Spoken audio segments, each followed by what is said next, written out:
Bonjour, bienvenue et puis réjouissez-vous avec nous puisque dans quelques instants, notre invité d'honneur sera Jean-Claude Dreyfus qui rejoint le talentueux bataillon des comédiens qui n'ont besoin de personne pour écrire un bon livre.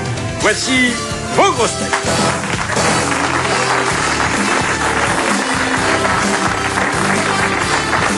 Au collège, en géométrie, il affectionnait les angles droits parce qu'il titre 90 degrés. Oh. Jean-Jacques Perroni. Bonjour, monsieur là. Il a racheté des forêts de chêne avec le produit de son boulot. Jacques Maillot. Bonjour.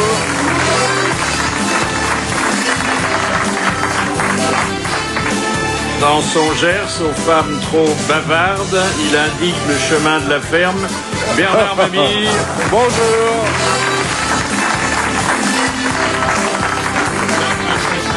Elle a commencé des centaines d'enfants sans en finir un seul. Macha Merrill.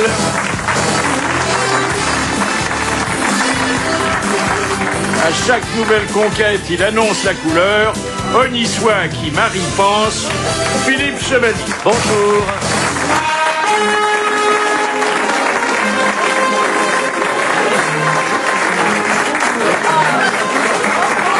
Asseyez-vous, cher Jean-Claude Dreyfus. Voilà, l'admirateur des cochons. Ah, dites donc. Alors, je regrette que aujourd'hui la télé ne soit pas là, car vous présentez un modèle que vous êtes seul à porter, hein.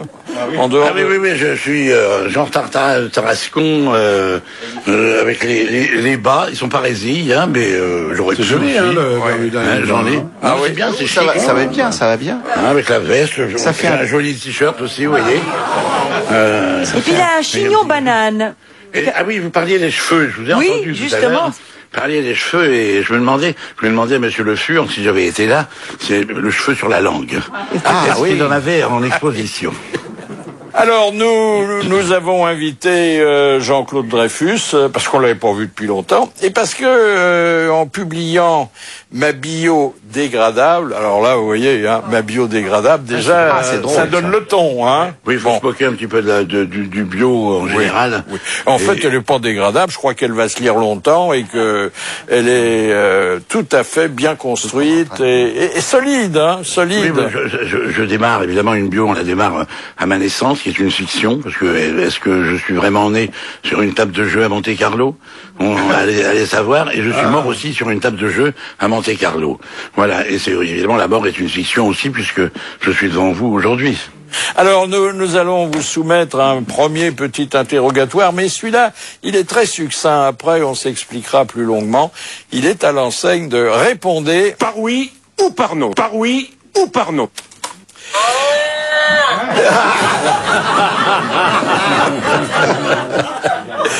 Est-il déconseillé de laisser votre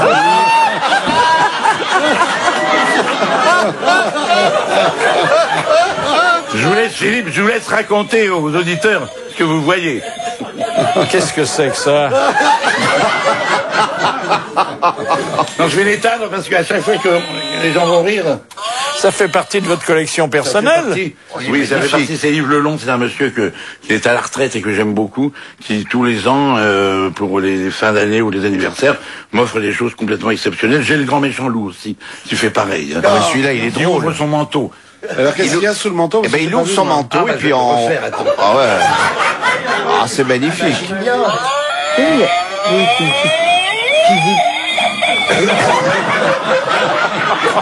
J'ai la même à la maison, les gars.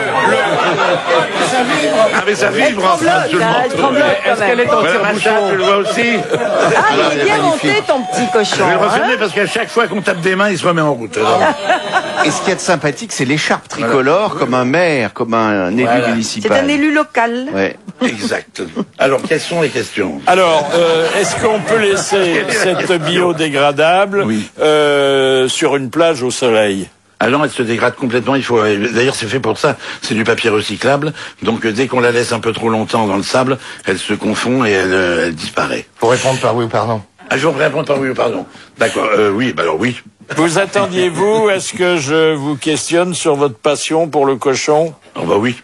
Si vous aviez été aussi doux qu'un agneau, est-ce que on vous aurait offert moins de cochons en porcelaine? Non, pas du tout.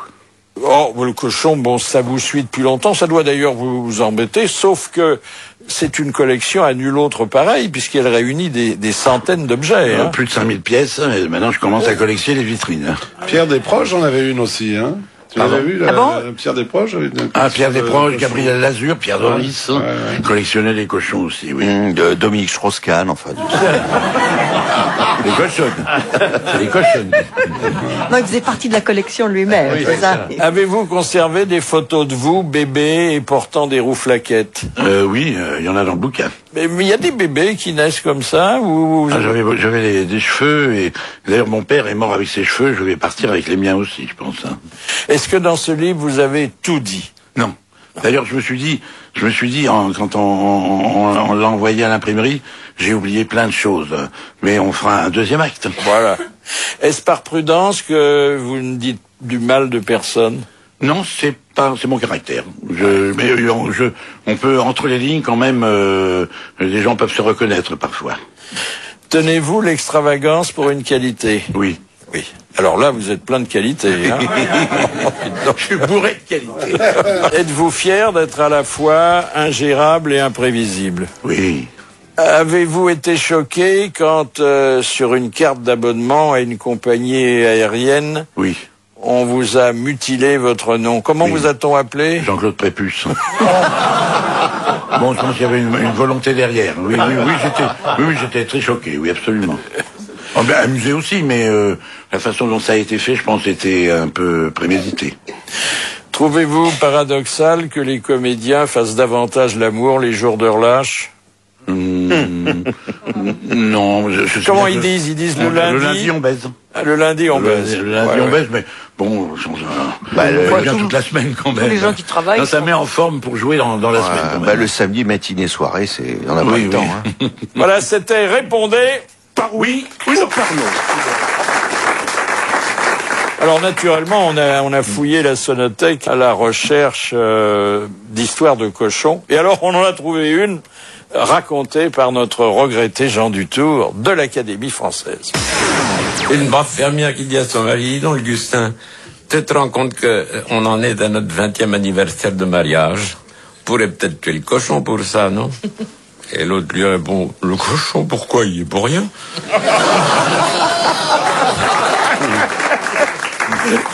Et alors, celle de Charlebois, qui est encore plus courte, 7 secondes seulement. C'est le sanglier qui dit au cochon pas trop dur ta chimio. Ah oui. Vous les connaissiez? Oui, on les connaît. Ah oui, on aime bien les réentendre. Alors, je vais demander à Philippe Chevalier de bien vouloir ouvrir notre baraque foraine, parce que c'est ici maintenant la fête à neuneux. Allez, c'est la roue. Attention, c'est la roue de la fortune, c'est la roue du bonheur, et c'est la roue qui va déterminer c'est moi qui tourne. Les questions que je vais vous poser. Il va se passer là. Je suis pas stable, j'arrive pas. Mais non, mais c'est le fauteuil qui tourne. C'est pas la roue qui... Mais j'arrive pas à me stabiliser, mais c'est pas vrai. Allez, il y a que du bonheur, c'est de la rigolade, on y va. Oh là là. La chaise branle. Oh. Ah bah tu vas passer un bon moment. Il va y avoir un accident là, hein. Alors, la première enveloppe concerne... Philippe, les tops et les flops. Les tops et les flops. On a passé un bon moment, là. Tu nous as fait peur, hein. Alors, les tops et les flops, monsieur Dreyfus. Oh, il y a plus de top que de flop. Mais le top, on va dire que c'est quand même Delicatessen, le film de Jeunet et Caron. Ah oui. Hein, et puis Vous étiez boucher charcutier, là. Comment? Oui, j'étais boucher et charcutier de Delicatessen. C'est-à-dire, votre passion du cochon est liée à Delicatessen, où on vous avait engagé parce qu'on connaissait... Non, quand Jeunet et Caron sont venus me voir, ils m'ont posé le script sur la table, et je leur ai demandé de se retourner, il y avait 300 cochons derrière. Et il y avait un petit cochon, évidemment, sur la couverture. D'ailleurs, les cochons qui sont dans ma vitrine sont à moi. Et alors évidemment ça a intéressé personne évidemment avant, et depuis Delicatessen c'était un gros succès. Ça a été un gros succès, mais je dirais dans les tops aussi qu'il y a quand même le film de Rohmer, L'Anglaise et le Duc. Ah oui. D'ailleurs, à ce propos, un jour, je faisais un de ces interviews pour un journal qui n'existe plus, qui est France Soir, et la dame, commençait à me pomper un peu. Enfin, me pomper. Ah, bah, dis donc, alors. Je m'entends. Vous avez peut-être passé un bon moment quand même. Son adresse, peut-être. Elle n'était pas pompable. Elle était pas, peut-être qu'on vous avait envoyé une chronique. Non, mais je lis dans le journal, en lui parlant de l'anglaise et le duc, et je pense avoir une à peu près bonne articulation. Monsieur Jean-Claude Dreyfus, formidable, dans L'oncle et le duc. C'est dramatique, quand même. Et le flop? Alors le flop, c'est un faux flop en fait, parce que c'est une pièce que j'ai jouée il y a quelques années, qui a eu mais que des mauvais papiers, des mauvaises critiques au masque et la plume, au masque et la plume. Ah, c'est pas mal le muscle et la plume. Et on a fait un record de recettes puisqu'on l'a rempli avec cette pièce tous les soirs. Donc le public était là et finalement la critique. C'était quelle pièce? C'est un faux flop. Quelle pièce? Je me souviens plus du nom de cette pièce. Ah oui. Comment voulez-vous qu'ils s'en souviennent? C'est la vie d'Alzheimer, non? Non, c'était à quel théâtre? C'était au 20e théâtre. Je me suis laissé dire que vous aviez joué 300 pièces. Peut-être, oui, je ne sais plus, j'ai pas vraiment compté, mais j'en ai joué beaucoup, oui, beaucoup de théâtre. Ah oui, 300 pièces. Vous avez des beaux genoux. Surtout mes chevilles, il faut regarder. Parce que les chevilles sont tenues dans les bas de contention. Parce que j'ai les chevilles qui gonflent, comme souvent les acteurs. Oh, ben, faut être gonflé pour venir ici, hein. Oui, c'est vrai. Ça vous irait bien, un Bermuda comme ça, vous, Philippe? Ça vous fera un pantalon long? Vous le mettez. Question de Madame Laporte de Digne, qui a dit: l'animal fétiche des comédiens devrait être l'escargot, parce que dans notre métier, on avance lentement et on en bave. Ah, c'est joli. C'est un comédien? Alors, un comédien aujourd'hui disparu. Jouvet. Très populaire. Il jouait des farces. Gabin. Jean Gabin. Lefebvre. Alors, il a beaucoup joué avec Gabin. Fernandel. Bernard Blier. Bernard Blier. Bonne réponse de Péroni. Alors, vous confirmez qu'on avance lentement et qu'on en bave? On en bave souvent. Oui, on avance. Le principal, c'est de continuer. Ben oui. C'est d'être là. Continuer à avancer sur la route, même si la route est humide. Mais il y a des moments où on doute quand le téléphone sonne pas. On doute tout le temps. Mais aujourd'hui, comme le téléphone il est portable, on peut quand même continuer sa vie avec le téléphone dans la poche. Oui. On n'est pas obligé de rester chez On n'est pas obligé, comme dans le temps, de rester accroché au téléphone pour attendre les nouvelles. Petit tour de roue. Allez, un petit tour de roue dans la bonne humeur, dans la joie, dans la gaieté. C'est la roue. Oh là là, ça y est, je me suis mangé le micro. Attention là, hop, vie privée. Vie privée. Ah, ça va vite avec moi, attention, hein, on n'est pas là pour perdre du temps. Merci, monsieur le gérant. Je suis gérant de la baraque. Taulier. Il tient bien la boutique. Ah oui. Êtes-vous fier du grain de beauté qui orne votre joue gauche? Droite. Droite. Ouais. Le même que Marilyn. Oui. C'est pas Mais vrai. j'en ai un autre, comme je suis en short, je peux vous le montrer. Il est là aussi. Il est encore plus beau. Ah oui, non, mais c'est sûr que là, ça fait... On m'avait dit que vous aviez un grain, on m'avait pas dit que vous en aviez deux. Mais deux beautés. C'est deux grains de beauté. Ah oui, mais c'est le seul point commun que vous ayez avec Marilyn, hein, quand même. Je suis pas sûr. Pas sûr. Ah, Bien le sûr, sexe à présidente. pile. Comment se manifeste votre caractère de cochon?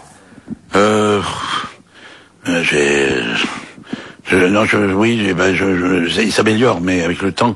Mais j'ai quand même, je suis quand même assez acariâtre, assez odieux, et difficile à vivre. Quand même, les gens autour de moi me le font remarquer. C'est comme ça que ma collection a changé. Elle est arrivée plutôt, elle n'a pas changé. À cause de ce caractère un peu pourri que j'ai. Bon, j'ai pas d'ulcère. Comment peut-on avoir une tête de cochon et ne pas aimer les pieds de cochon? J'aime pas tout dans le cochon, c'est vrai.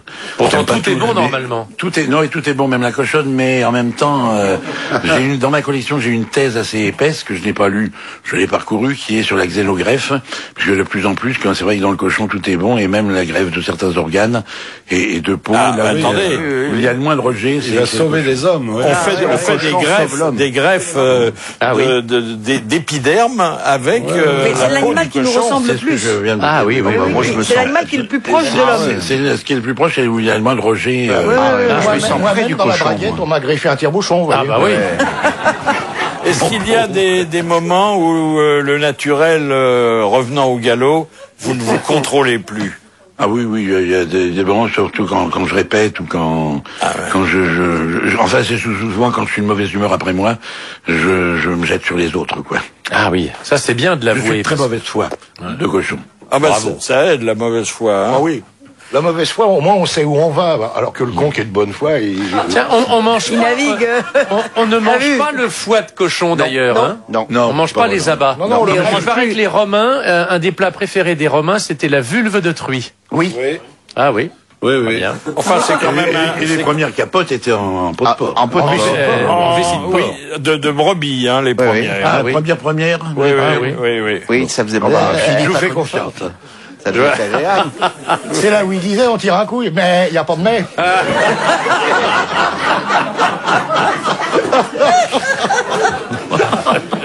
J'ai fait rire l'auditrice d'honneur. Ah bah oui, c'est quand même un animal formidable, le cochon. D'ailleurs, Jules Renard disait, il est fabuleux, il ne lui manque que de savoir faire son boudin lui-même. À quel moment de l'existence privée êtes-vous vraiment invivable? Je dis pendant les répétitions, souvent. Oui, mais l'existence privée. Quand je me mets à prendre un texte. Quand vous êtes chez vous. Je suis là à essayer de faire rentrer un texte, et c'est pas avec le temps et 300 pièces que ça rentre plus facilement, je peux vous dire. Vous avez une méthode pour mémoriser? Aucune, à part le répétiteur. Quand même. Vous avez un J'en parle dans mon répétiteur. bouquin d'ailleurs. D'ailleurs, il y a un passage très drôle, c'est un petit passage que lui a écrit sur notre relation de travail quand j'apprends un texte. Il n'y a plus de souffleurs aujourd'hui. Si, il y a des oreillettes. En Bretagne, il y en a des souffleurs, là, quand on va dans la campagne. Aujourd'hui, si on veut un souffleur moderne, on peut J'en ai avoir mangé un il y a pas oreillette longtemps, moi. Et quelqu'un derrière. C'est d'ailleurs à l'époque des souffleurs, on entendait le souffleur et le lecteur n'entendait pas ce qu'il lui disait, et toute la salle l'entendait. Aujourd'hui, avec une oreillette, je pense que moi, dans les premiers jours des spectacles, surtout dans les monologues, je prends une oreillette et je l'assume, mais c'est un souffleur, mais je sais mon texte, quand même. J'ai beaucoup travaillé pour ça, mais disons que on peut me relancer sur un mot, comme le souffleur était dans le temps, dans la fosse, ou sur le côté. Alors, on connaît maintenant votre passion. Tout le monde vous envoie des petits cadeaux, des sculptures.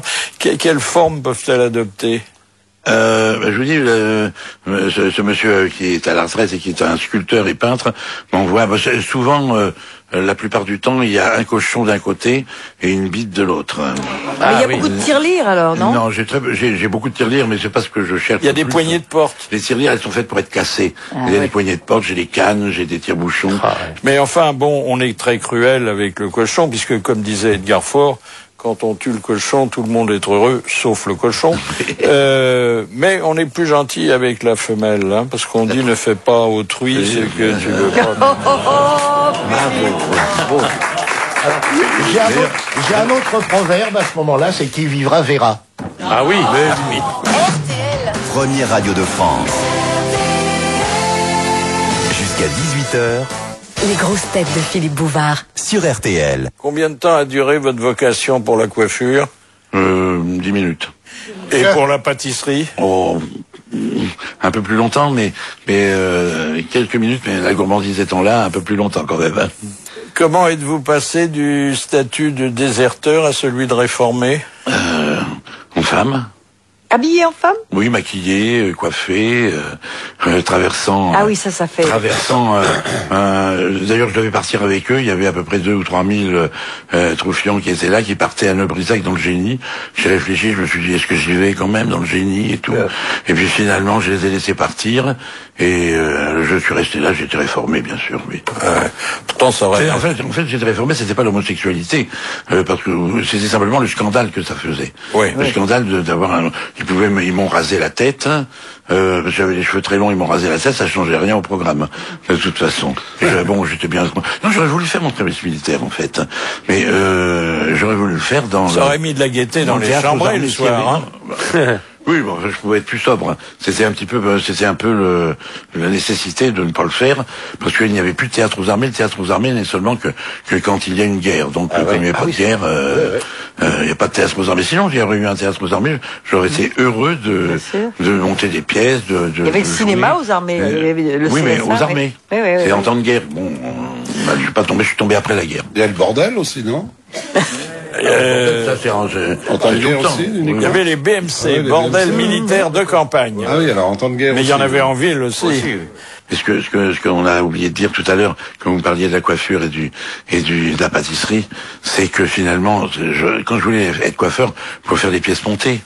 Je voulais être pâtissier, machin, pour faire des pièces montées aussi. Et finalement, je suis devenu comédien pour démonter les pièces. Qu'est devenu Ravaillac? Ravaillac, bon, il est reparti dans une ferme. C'est un canard, effectivement, Ravaillac, que j'ai souvent eu des animaux qui étaient un peu handicapés. Ravaillac, il y avait les ailes qui tombaient. Il était un beau... Et il me suivait partout. Et puis un jour, je suis parti en tournée, je l'ai donné à des gens dans une ferme, comme mon singe. J'ai eu un singe également à une époque, et je suis tombé fou de ce singe qui s'appelait Beluca Ursule. Comme Michel Simon, tu te rappelles? Oui, mais lui, c'était un macaque indien, un plus petit, et je le gardais quelques années, et je l'avais pris parce que il lui manquait une patte. Ce qui l'empêchait pas de faire tout un tas de bêtises, de me démonter tout. Je sais même pas comment elle s'est pas électrocutée. Et là aussi, je suis reparti en tournée. Personne n'a voulu me garder mon singe pendant quelques mois, et je l'ai aussi laissé chez les gens à la campagne, et puis ils l'ont gardé. Ça doit être gai chez vous, hein? Voilà, j'ai plus qu'un chien maintenant. Et des chats. Il a combien de pattes? Non, elle est vieille, c'est tout. Quand les paysans vont arriver, ils se disent, il a quelque chose à nous refiler. Voilà. Vous au régime en ce moment? Tout à fait, oui. Sur alimentation, sans doute? Non, mais quand même, j'ai perdu au moins une quinzaine de kilos. J'étais encore plus fort. Hein. Ça se voit. Combien avez-vous? Oui, ça se voit. Qui a dit ça se voit? Oui, c'est Jacques. Moi, ça se voit. C'est Jacqueline Maillot. Non, je suis constamment au régime, et c'est pas facile, quand même. Mais parce je suis très gourmand, quand même. Vous mangez beaucoup. Oui, je mange beaucoup. Non, c'est pas que je mange beaucoup, c'est que j'aime manger, j'aime la convivialité, et que c'est très difficile, après une pièce, de pas aller manger avec les camarades. C'est arrivé une fois de ne pas le faire, c'est quand je jouais la nonna avec la Vélie. Je mangeais sur scène pendant 1h30, donc je n'avais pas mangé. Les 2 seules fois où j'ai été manger dans des très bons restaurants avec eux, j'ai été malade le lendemain, évidemment. Donc. Saumon fumé, filet de sol, bouillie cuissée, profiterole, pâté de canard, agneau rôti, demi-fromage, salade de fruits. Écoutez, puisque vous êtes un gastronome et peut-être un peu un goinfre aussi, parce que bon, quand on a un coup de fourchette comme le vôtre, il faut la quantité en même temps que la qualité, eh bien on va vous régaler. Et c'est la station, c'est RTL qui va vous régaler. Clarisse, notre soubrette, va venir prendre la commande. Et alors là, vous allez commander tout ce que vous voulez. C'est la station qui paye. Alors on commence par quoi? On va commencer par un cervelas rémoulade. Ah, c'est oui, bien. Oui, c'est bon, ça, cervelas rémoulade. Des spérips. Servi dans l'emballage en carton ou dans une assiette? Non, fait maison. Fait maison, oui. Ensuite, des spérips, comment on appelle ça, des côtes de pois, des côtes de porc, caramélisées. Voilà, des travers de porc. Du travers de porc, et puis de la tarte au citron. Oh, mais dites donc, c'est très léger. Non, mais ça. j'en prendrai 2 fois. Ah oui, oui. Mais pas un petit fromage? Ça m'est pas vraiment permis ça en ce moment. Non. J'adore le fromage, oui. Bah voyez. Alors le fromage. Oui. Mais peut-être que. Un camembert, tout ça. Un camembert. Un bon camembert. Entier. Ouais. Et comme vin? Plutôt un vin rouge. Alors, c'est un vin de mon coin, du Minervois. On a des très bons vins maintenant. Un vin léger qu'on peut mettre au frais quand même. Fougère par exemple, voilà. Un peu d'eau, mais pas pétillante. Vous n'avez pas envie de mets un peu plus recherchés, de la truffe, du homard, du caviar? Non, je suis très dans la simplicité des choses. Mais si vous voulez me faire simplement un plat de pâtes avec un peu d'huile d'olive et du poivre, ça me va. Ben voilà. Mais ça te fait pas de la peine de manger tes idoles, là, de manger du cochon? Non, pas du tout. J'aime le cochon aussi, pas tout dans le cochon. J'adore le boudin, j'adore... le boudin. la plupart des choses. Rôti de porc au lait. Oh, le fromage, un bon fromage de tête, c'est quand même... Ah, mais vous vous souvenez quand vous avez été reçu à l'Académie du fromage de tête? Bien sûr, avec Jean-Pierre Coff. Comment ça s'est passé? Mais ils m'ont tapé sur l'épaule, ils m'ont intronisé, ils m'ont fait mal. Oui, c'était il a fallu manger du pâté. Oui, mais non seulement il a fallu manger du pâté de tête, mais il y avait des étudiants qui avaient d'une école qui avaient différents. Il fallait juger certains fromages de tête. Et c'est vrai qu'il y en avait un qui faisait un fromage de tête bien meilleur.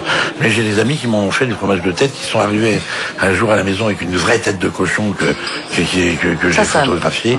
Et après, ça a une odeur terrible quand même. Mais c'est bon quand c'est fait, une fois que c'est fait. Voilà, Clarisse va aller voir notre chef en cuisine et puis elle va vous transmettre ensuite... Par mail, on te l'envoie le menu. Bien sûr, avec une clé USB. Saumon fumé, filet de sole, du frisson, rôti pérole, pâte de canard, agneau rôti, demi-fromage, salade de fruits. Enfin, je suis surpris par votre manque d'appétit. Là, je m'attendais à un repas non, mais je suis très modeste gargantuesque. Non, je suis très modeste et j'essaie non, je suis pas vraiment goinfre, je suis plutôt gourmet. Mais je fais pas de cuisine, par exemple. Les gens croient toujours que je fais de la cuisine, mais j'ai des gens autour de moi qui savent très très bien faire la cuisine. Mais moi, j'aime bien faire une chose, c'est les courses. J'adore faire les courses parce que c'est convivial. Sur les petits marchés, on parle avec les gens. Je suis très content de me balader dans les marchés en faisant les courses. Je sais très bien ce qui convient, ce qu'il faut que j'achète. Jusqu'à 18h. Les grosses têtes de Philippe Bouvard Sur RTL. Bon, mais monsieur le gérant. Eh bien, on va faire continuer. Alors, je voudrais que vous tourniez la roue un peu plus doucement parce qu'elle va pas résister. Ah, bah oui, à nos assauts. Alors voilà, attention, voilà. Oh, j'ai la main dorée. La main heureuse. La vie professionnelle. Ah, j'arrive à m'extirper de ce siège avec difficulté parce qu'il tourne. C'est un siège tournant. Ah oui. Comme la roue. Il tourne plus que vous, parce qu'au cinéma, on vous voit pas beaucoup. Non, écoutez, c'est pas de ma faute, je suis pas producteur. Vous allez me voir bientôt, dans 15-20 ans, vous allez voir. Alors, vous montez sur scène à l'âge de 8 ans. Ah oui, ça c'était entre 7 et 8 ans que j'étais au préventorium. J'avais un petit voile au poumon. Et il y avait des garçons dans le préventorium, on avait monté les farces. Ils ne mettraient pas les fesses. Oh, ça arrive à l'absus, ça arrive à tout le monde. Les farces. On peut dire que tous les métiers du spectacle, vous les avez faits. Alors, je pense à la transmission de pensée et au dressage de colombes. J'étais illusionniste pendant une dizaine d'années, oui. Et la télépathie aussi? Je faisais de la télépathie également, oui. Mais comme Mir et Miroska, avec un langage convenu? Oui, tout à fait, oui. J'envoyais ma partenaire dans la salle qui était bien roulée, et après on vendait des horoscopes. C'est très malin. Et qu'avez-vous fait pendant 8 ans au célèbre cabaret aujourd'hui disparu de la Grande Gêne? Ah, magnifique ça. Là, c'était un cabaret, c'est vrai, très beau et très luxueux où on recevait tout Paris. Et je faisais tout un tas de numéros travestis. On appelait ça transformiste à l'époque. Où je faisais aussi bien, alors dans les personnages connus, je faisais surtout Sarah Bernard et puis les autres ou Angela Davis. Et c'était un Sarah Bernard après l'amputation ou avant? Oui, elle était déjà branlante quand même. Elle faisait du bruit avec son pilon. Oui. Mais ce qui était amusant, c'était de faire Sarah Bernard qui jouait l'aiglon. Ah bah oui. D'être un homme qui jouait une femme qui jouait un homme. Et c'était un très beau spectacle dont certains ici, puisque vous êtes tous très jeunes, se souviennent. Mais est-ce que ces personnages de travestis n'ont pas donné de vous un temps une fausse image? Franchement, je ne crois pas, Philippe. Je crois pas parce que j'ai toujours assumé. Vous savez, quand j'étais jeune et que j'ai commencé à rentrer dans ce spectacle-là, j'avais des tas de copains qui étaient comédiens qui me disaient fais gaffe parce que tu vas avoir comment on dit, on va plus t'engager sur autre chose. Et j'ai eu la chance, c'est vrai, de faire ou la Nona ou Mardi à Monoprix récemment, mais de faire des choses très très différentes, comme effectivement le boucher ou des gangsters.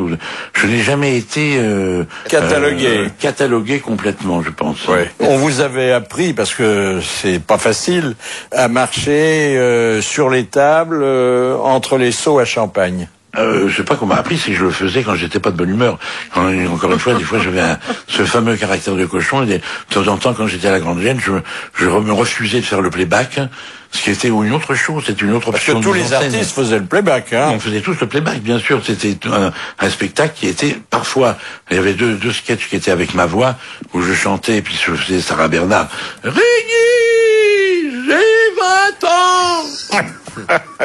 Et de temps en temps, je faisais pas le playback, hein, parce que j'avais plus envie, je sais pas, je devais être contrarié, et j'arrivais, la scène était au même niveau que les tables avec les seaux, et j'arrivais, sans rien faire tomber, à faire 2-3 tables et revenir sur avec tes talons aiguilles? Avec les talons, évidemment.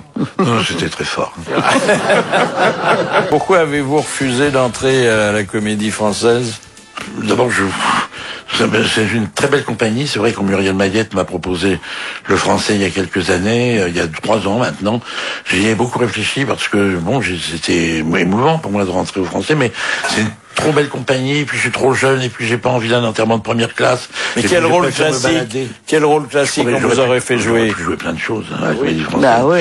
Elle m'a même proposé de, peut-être, au démarrage, de monter des pièces, au studio, ou au Vieux Colombier. Il y avait toutes les possibilités que je rentre au français, mais franchement, j'ai envie de me balader encore, j'ai envie d'être libre, et j'ai pas envie d'être toujours avec les mêmes compagnies. Vous savez, je raconte souvent, enfin je l'ai dit souvent, en province, quand j'ai travaillé avec les mêmes metteurs en scène, j'ai dit, je ne suis pas pour le mariage, je le répète encore une fois, mais je suis pour les amants et les maîtresses, ça fait jaser, mais j'aime bien retravailler avec les mêmes metteurs en scène, les mêmes acteurs ou actrices, mais j'aime pas être obligé.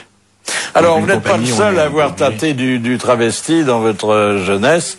Michel Galabru aussi. Oh, Michel. Dans la cage aux folles, on m'avait déguisé en femme.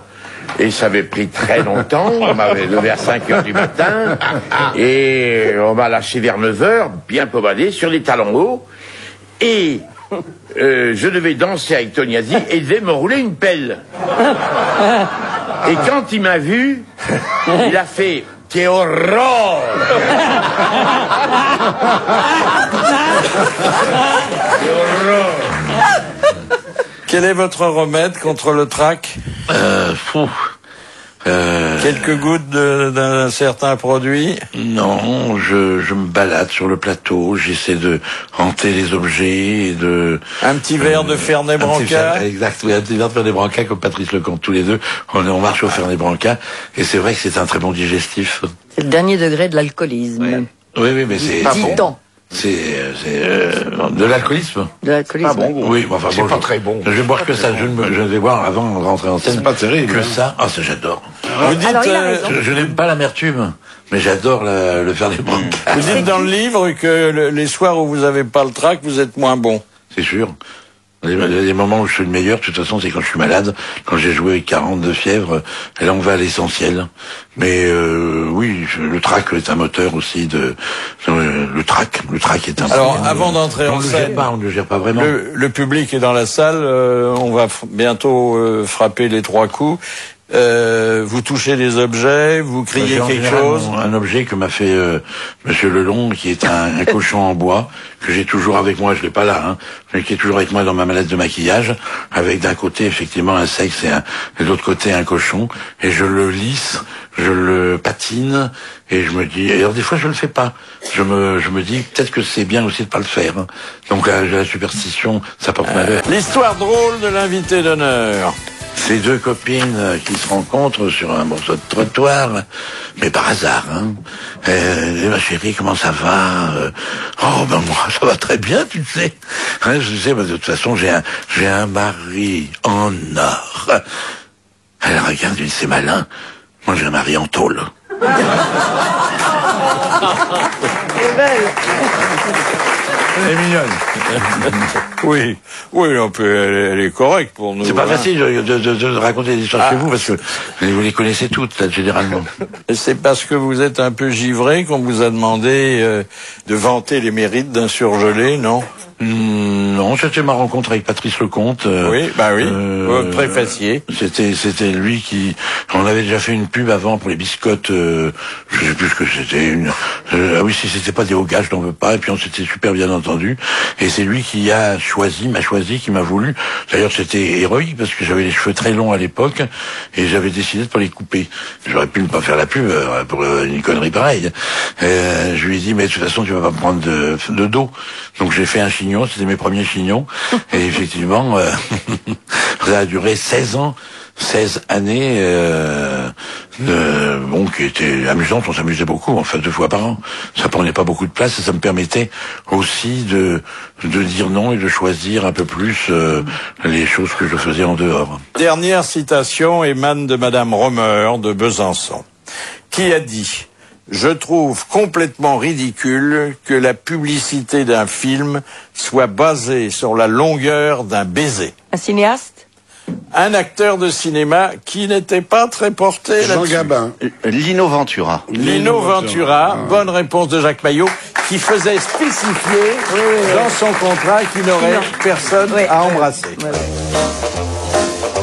enfin, il faut être là, il faut être déjà de retour. Alors, raconte. Alors ça, c'est une histoire à bide, c'est-à-dire une histoire que nous avions éliminée parce que on pensait qu'elle ferait pas rire. Et puis on a décidé de lui donner une seconde chance et je vais demander à Jean-Jacques Perroni de s'en charger parce que ça fera plaisir à Madame Durand de Reims. Alors, un type au restaurant demande: mademoiselle, qu'est-ce que vous avez? Alors, la fille répond: une poitrine de poulet, une cervelle de veau et des pattes de cochon. Et lui répond: écoutez, je m'en fous, ce que je veux, c'est le menu.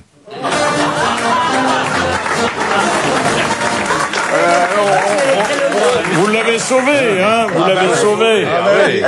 Mais enfin, bon, ça restera pas quand même dans nos mémoires. Je voudrais que Clarisse vienne et qu'elle remette à Amandine son diplôme d'auditrice d'honneur. La charmante Amandine Rodriguez, Didine, qui travaille dans l'enseignement supérieur. Eh oui. Et on lui demandera d'ailleurs sûrement un rendez-vous pour qu'elle nous trouve un petit logement d'étudiant.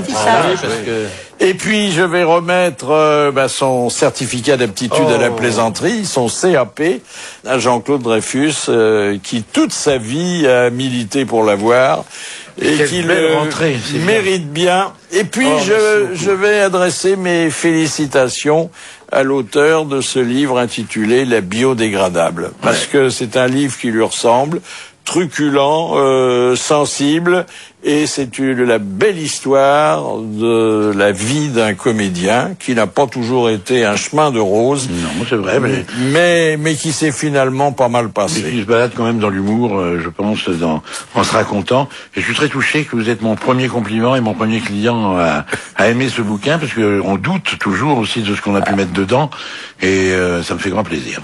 Non, vous savez, je l'ai feuilleté au départ en disant, tiens, encore un comédien qui se raconte. Et puis alors, pour une fois, vous l'aviez fait tout seul. Pour une fois, il n'y avait pas quelqu'un qui vous tendait les perches avec des questions et des réponses. Et j'ai vu que c'était un témoignage vivant qui vous ressemble. Merci, bravo, à demain.